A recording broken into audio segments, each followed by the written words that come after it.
மயிலாடுதுறை அருகே காதலித்த பெண்ணை ரகசிய திருமணம் செய்து 3 முறை கருக்கலைப்பு செய்ய வைத்த காதலன் வேறொரு பெண்ணை திருமணம் செய்ய முயற்சிப்பதாக பெண் தர்ணா போராட்டத்தில் ஈடுபட்ட சம்பவம் பரபரப்பை ஏற்படுத்தியது. இந்த விவகாரத்தில் போலீசார் எடுத்த நடவடிக்கை என்ன? மயிலாடுதுறை மாவட்டம் செங்குடி கிராமத்தைச் சேர்ந்தவர் 26 வயதான அந்த பெண். இவர் சென்னையில் தங்கி நர்சிங் வேலை பார்த்து வருகிறார். அதே கிராமத்தில் மேலத்தெருவைச் சேர்ந்தவர் 29 வயதான வினோத். வெளிநாடு சென்று வேலை பார்த்த இவர் தற்போது டாடா ஏஸ் வாகனம் ஓட்டி வருகிறார். இவர்கள் இருவரும் கடந்த 7 ஆண்டுகளாக காதலித்து வந்துள்ளனர். இந்நிலையில் பெண்ணை திருமணம் செய்து கொள்வதாக கூறி பாண்டிச்சேரி, வேளாங்கண்ணி, சென்னை உள்ளிட்ட பல்வேறு ஊர்களுக்கு அழைத்துச் சென்றுள்ளார் வினோத். அப்போது இருவரும் தனிமையில் இருந்ததால் 2 முறை கர்ப்பமாகியுள்ளார். திருமணத்திற்கு முன்பே கர்ப்பமானால் உறவினர்கள் தன்னை கேள்வி கேட்பார்கள் என கூறி 2 முறையும் கருக்கலைப்பு செய்ததாக கூறப்படுகிறது. தற்போது 3வது முறையாக கர்ப்பம் தரித்த நிலையில் கடந்த ஆண்டு நவம்பர் மாதம் தாலி கட்டி பெண்ணை ரகசிய திருமணம் செய்து கொண்டுள்ளார் வினோத்.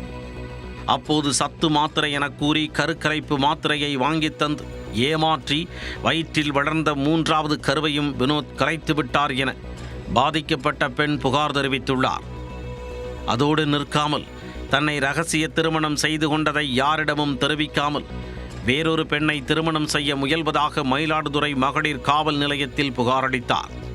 புகார் அளித்து 56 நாட்களான பிறகும் இதுவரை எந்தவித நடவடிக்கையும் எடுக்காததால் ஆத்திரமடைந்த அந்த பெண் ஞாயிற்றுக்கிழமை வினோத் வீட்டிற்கு நேரில் சென்றுள்ளார். வினோத்தின் பெற்றோர் வீட்டின் வெளிக்கதவை பூட்டிவிட்டு வெளியே சென்றிருந்தனர்.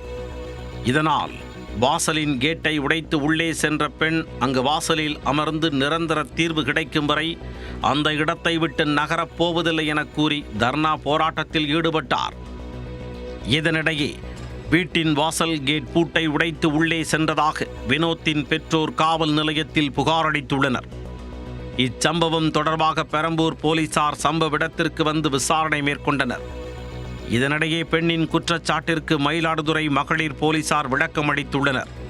இருவரையும் சேர்த்து வையுங்கள் என்று கூறியதன் பேரிலும் இரு குடும்பத்தாரும் பேச்சுவார்த்தை நடத்த கால அவகாசம் வேண்டும் என்று கேட்டுக்கொண்டதாலுமே நடவடிக்கை எடுக்காமல் நிறுத்தி வைத்ததாக போலீசார் தெரிவித்தனர். ஆனால் அந்த பெண் காதலன் வீட்டின் முன்பு தர்ணா போராட்டத்தில் ஈடுபட்டதால் வினோத்தை மகளிர் போலீசார் கைது செய்தனர். திருமணம் செய்வதாக ஆசை வார்த்தை கூறி ஏமாற்றுதல் உள்ளிட்ட சட்டப்பிரிவுகளில் வழக்கு பதிவு செய்த போலீசார் அவரை நீதிமன்றத்தில் ஆஜர்படுத்தி சிறையில் அடைத்தனர்.